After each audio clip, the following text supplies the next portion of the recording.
Sanggup saudara? Yusuf lulus yang namanya ujian ketekunan. Karena tahukah saudara, setelah Yusuf mengatakan tidak kepada istri Potifar, maka dia dihadiahi banyak emas permata oleh Potifar. Betul? Tidak. Betul? Tidak. Mana ada dia dihadiahi Potifar? Justru dia difitnah, lalu dijebloskan dalam penjara. Pernahkah seperti itu? Saudara sudah patuh, saudara sudah berkata tidak pada dosa, melayani sampai malam-malam. Mungkin hujan seperti ini, pulang kena hujan. Bagi saudara yang kerja pagi-pagi harus bangun pagi lagi, karena melayani sampai tengah malam. Bagi saudara ujian harus belajar lagi sampai subuh, lalu ujian lagi. Nggak taunya justru dapat masuk penjara. Bukan penjara betulan lembaga pemasyarakatan, ya, tapi banyak bentuk penjara lain yang membuat saudara tidak bebas bergerak. Artinya justru saudara dapat aniaya, saudara dapat penderitaan, saudara difitnah. Tahukah saudara, di dalam pengertian seluruh dunia pada waktu itu, Yusuf sangat jahat. Karena tentunya dunia percaya apa yang dikatakan Potifar dan istrinya. Mereka berkata, Yusuf ini ya mau berbuat jahat kepadaku, dia mesum, jebloskan dia dalam penjara. Lalu di mata orang, memanglah ini pemuda Ibrani kurang ajar, udah diangkat, dipercaya kerja, mau makan istri tuannya. Justru yang sebaliknya kebenarannya. Tapi tidak ada yang tahu. Yang tahu hanya Yusuf, yang tahu hanya Tuhan. Dan sekarang Yusuf di penjara, tidak tahu sampai berapa lama waktunya. Saudaraku, kalau makin berat pergumulan saudara, tes saudara, ujian saudara, makin dekat saudara pada jawaban. Pada visi. Jangan menyerah. Sekali lagi jangan menyerah. Jika rasanya tidak tahan lagi, seperti saudara ada di dalam api, saudara ingat kisah Sadrak, Mesak, Abednego. Mereka juga dilemparkan ke dalam api, tetapi Yesus ada di sana. Tuhan ada di sana. Tidak tinggalkan mereka. Tuhan juga ada bersama saudara.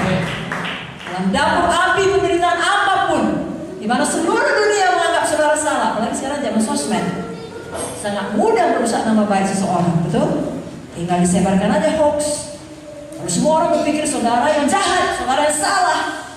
Padahal tidak, justru kebenarannya saudara seperti Yusuf, saudara yang menolak dosa. Tapi saudara difitnah. Jika itu terjadi, ingatlah firman Tuhan pada malam ini, lulus ujian ketekunan. Lulus ujian ketekunan. Lagi-lagi yang kita tuliskan, di dalam penjara pun Tuhan menyertai Yusuf. Sehingga kepala penjara senang kepadanya, memberikan kuasa ke seluruh penjara itu. Walaupun sebenarnya dapat kuasa seluruh penjara pun tidak ya saudara, kita bisa bahagia namanya dalam penjara. Tapi Yusuf sabar dalam bentukan itu. Hatinya tetap lembut. Itu sebabnya ketika juru makanan dan minuman Firaun masuk ke dalam penjara, muka mereka sedih. Yusuf kan bisa aja gak peduli ya siapa korbannya. Aku pun dulu masuk penjara ini sakit, kau rasakanlah. Tidak. Dia mampu merasakan kepedihan hati mereka. Dia yang datang melayani mereka tanpa mereka lebih dahulu memintanya. Kenapa mukamu murung? Kalau saudara sudah mengalami banyak penderitaan, Tuhan mempersiapkan saudara untuk pelayanan yang besar.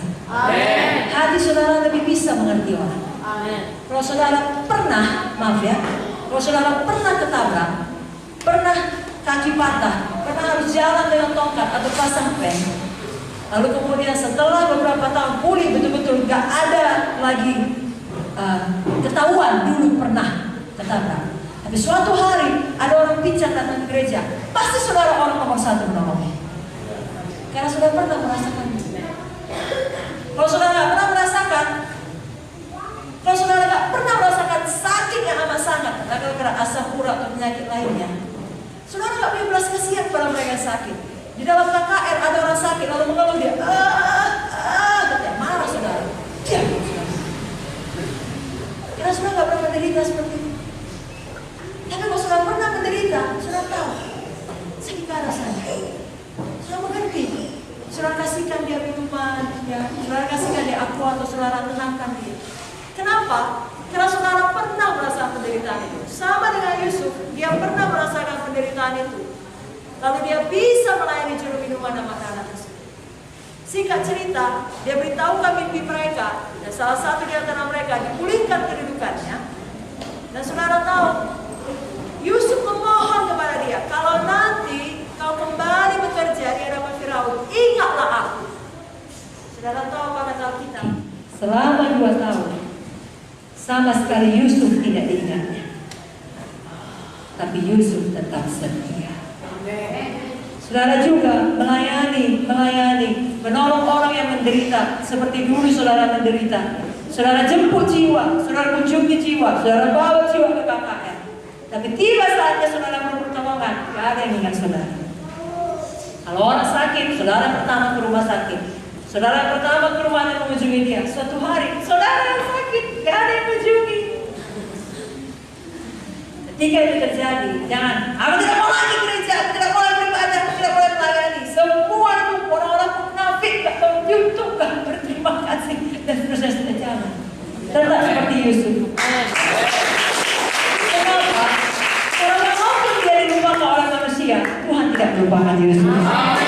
Tapi menunggu saatnya Tuhan. Saudara pun tidak pernah dilupakan oleh Tuhan. Jangan pernah menyerah, jangan pernah di tengah jalan.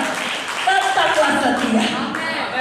Kita tahu ceritanya, suatu hari Firaun bermimpi, tidak ada yang bisa mengartikan mimpinya. Teringatlah pada Yusuf, dipanggillah Yusuf, Yusuf artikan mimpinya. Betul-betul Firaun percaya, diangkatlah dia untuk memegang kekuasaan dari seluruh Mesir, hanya tahta itu saja bedanya dari dia. Dia betul-betul sukses, dia sampai jadi penguasa, sama seperti mimpinya. Dan ujian yang terakhir adalah ujian yang paling penting, namanya ujian kesuksesan. Ada banyak orang, saudara mungkin datang dari broken home, lalu Tuhan pulihkan, atau dari bangkrut, lalu Tuhan berkati. Itu visi saudara. Setelah melalui banyak bentukan, sampailah saudara di situ. Tolong jangan lupa ada maksud Tuhan. Yusuf jadi penguasa di Mesir bukan sekedar supaya bisa menghukum saudara-saudaranya, menghukum istri Potifar. Adakah dia melakukannya? Oh, sekarang sudah jadi penguasa. Mana mama Poti itu? Mana si penipu itu? Masukkan juga dia dalam penjara biar dia tahu. Dia tidak balas dendam. Dia tidak gunakan kekuasaan itu hal yang salah. Kita juga, kalau kelak Tuhan mengangkat kita, saudara berkuasa, saudara punya banyak uang, saudara diberkati, bahkan saudara diurapi, pakai untuk kerajaan surga, pakai untuk kemuliaan Tuhan, pakai untuk menolong orang lain, bukan untuk membalaskan dendam saudara, bukan untuk menganggarkan kepada keluarga. Nah, ini anak Tuhan, ini dia hebat. Selama ini ngecek-ngecek kan, karena saya GKI, sekarang lihat mobil saya sudah 5. Temukan maksud Tuhan, kerjakan maksud Tuhan. Jangan pernah menjadi sombong, saudaraku.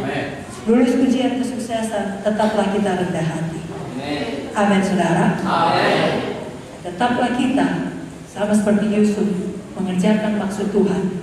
Karena berkat atau kesuksesan atau pencapaian dari visi yang besar itu, bila itu membuat kita terlena, tidak untuk membawa jiwa-jiwa kepada kerajaan sorga, itu hanya kutuk saja.